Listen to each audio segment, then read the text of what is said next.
It's Wednesday, February 5th, 2020. It's super late right now. I was waiting for my neighbors to stop making noises, but it's almost midnight and they're not gonna stop making noise, so I'll try to edit out the banging as much as I can, but do what I can do. I'll wait for my noise video coming next.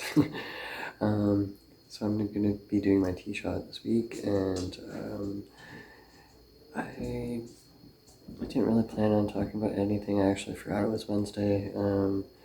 Days are kind of, running together or whatever. It's the middle of winter, kind of winter blahs.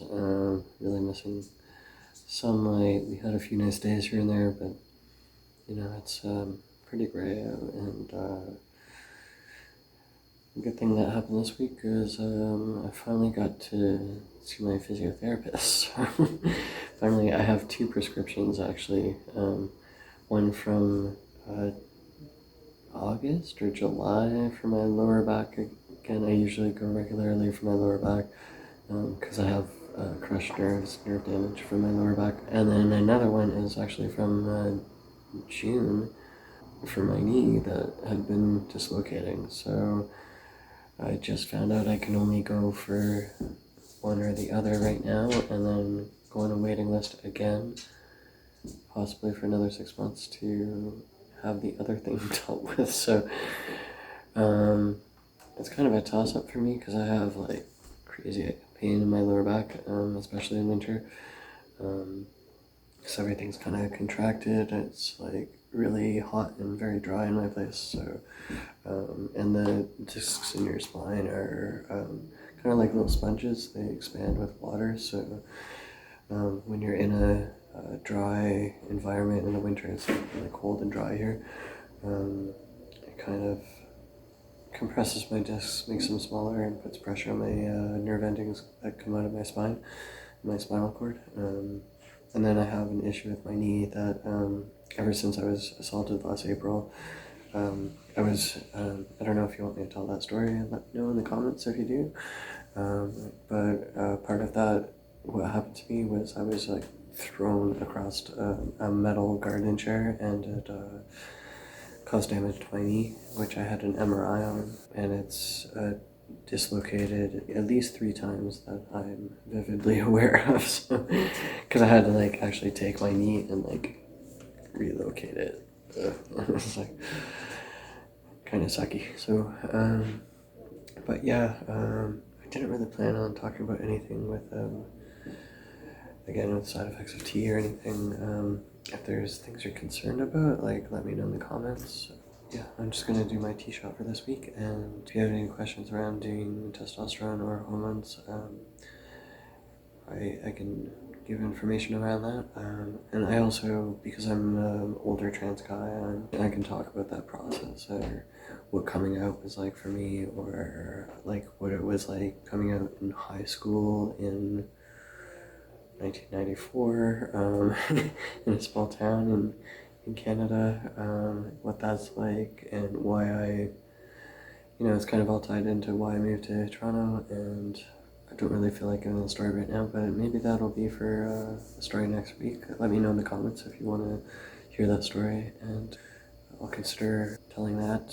I'm also thinking of doing a trip to my hometown, because there's lots of different places that things have happened to me there, around my gender identity and my sexuality as well. So that may be an interesting place to visit and tell those stories, and kind of tell my version of those stories, and to kind of reclaim them as part of my identity and my history. And give myself power, I guess, around that would be what I would want to convey through giving that information. How I choose to live my life and who I am is really formative in the younger years, and really shape the whole direction of where I am now, where I live, what jobs I choose, how even I express my gender. It's all been kind of my interests, all that has been shaped in those formative years and around my experiences growing up in that in that place, in that small town. So yeah, next will be the tee shot. If you want to just like click away to something else, maybe I'll give a suggestion of another video you might want to check out. Next up will be the testosterone prescription injection and how to do that process. All right, have a great week. Bye. This is the tea kit things you need. You need a sharps disposal container, so plastic sharps container, Band-Aid, 22 gauge injection tip for your syringe, and an 18 gauge tip for the uptake of the testosterone, 3 cc or 3 ml syringe plunger, your prescription of dolutestrol or diptestosterone, and alcohol swabs. And you want to have a clean working area, make sure your hands are clean, and yeah, so your prescription comes in a box like this. The box has your prescription in a bottle like this, and that's what the bottle looks like. Let's see what's written on the back now. If you want to pause and read that.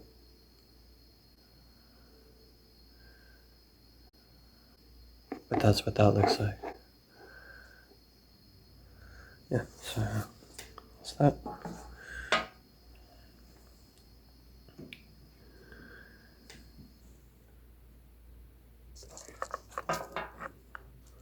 Alright, so we'll try to do some close-ups.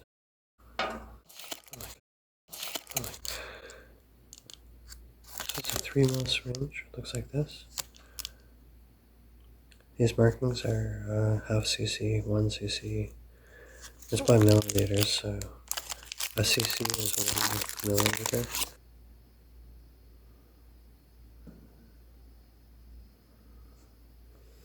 So you take your blender syringe and your 18 gauge tip, and relax it. I pop the end out, like that. Don't touch it. Keep it sterile. And then I screw that onto the syringe. So it's like really locked in there. It locks in like that. And you can see this tip is much bigger than the other one. So you can see the difference between a 22 gauge and an 18 gauge. Testosterone here. You want to hold that upside down while you... So I pull that back to get a bit of air into the syringe up to the point that I'm going to be using it, which is 0.5 cc. So the half mark there. And then I put that into the bottle. And I'm going past where the solution is in the bottle. And I'm just squeezing out the air to depressurize the solution in the bottle. It's not necessary, but it's a step you can take to make it easier for you. And it just makes it a little easier to, once you have this tip, see, it's moving back and forth in there, into the bottom where this solution is. Want the tip into the solution, and then gently pull back on the syringe plunger to get the solution into the bottle, or to get the solution into the syringe. And I'm going to squeeze all that back out because I see quite a number of air bubbles. I don't know if you saw them pop back out into the bottle.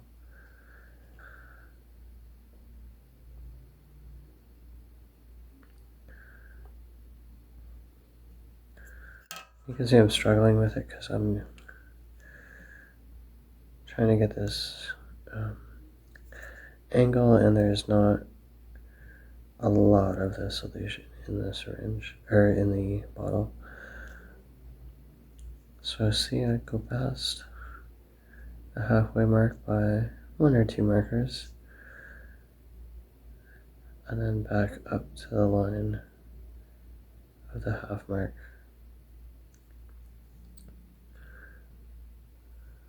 Right there. And then I take that out of the bottle. That seals up on its own. A little bit of solution there. Set that aside. Then you want to pull back on the plunger until the tea comes out of this kind of segue into the plunger system. See it draining back in there? So I've gone back quite a ways just to make sure it's all out of there. And also out of the syringe tip. Put the case back on, unscrew it, hold this upright, set that aside. Take your 22 gauge, screw that onto the bottle, remove the cap off that. Then you just want to push out this air bubble, make sure it fills up here and a little bit comes out of the end here.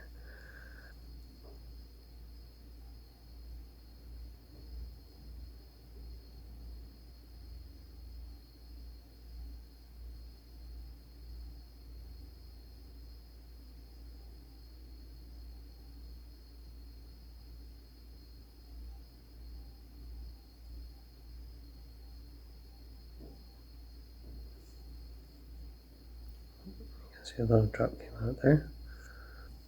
And I just put the cap back on. And I set that side ready for use.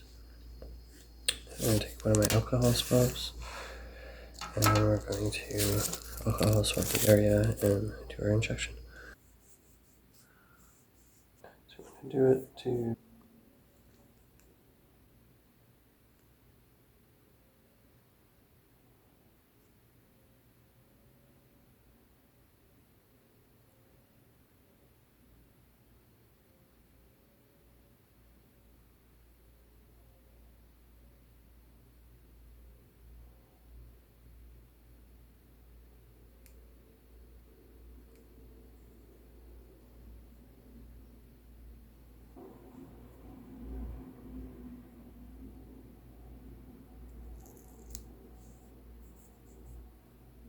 and this is the mess you're left with. So you take your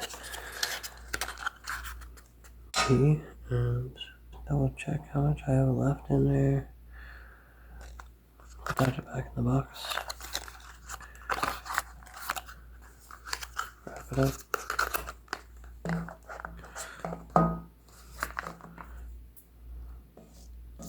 That wasn't used, so I'll put that back into my kit. It's garbage, garbage, garbage. These are all garbage. Just a piece of paper. This, you wanna take the tip off. Take your sharps container.